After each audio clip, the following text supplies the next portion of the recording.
Magluluto tayo ng cauliflower kale. Yan, nag-ano na ako ng onion, mustard, saka dried chili.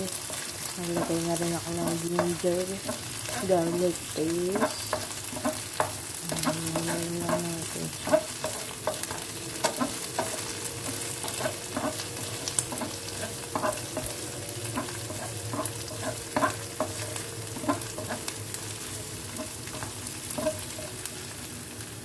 Yan, naglagay na ako ng chili powder, cumin powder, coriander powder,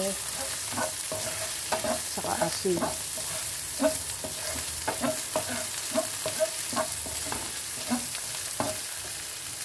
So, ayun guys. Ngayon, lagay na natin yung tomato.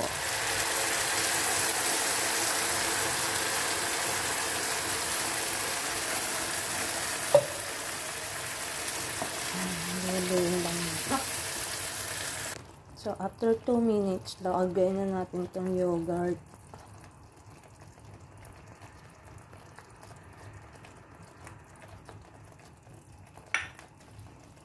Kasaluin lang natin.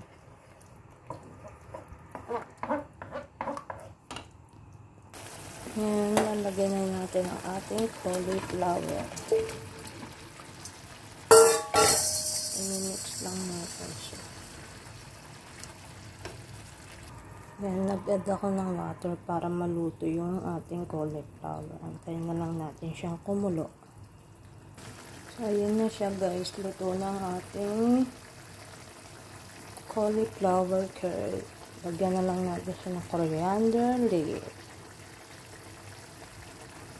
And then, that's it. Thank you for watching. Bye-bye.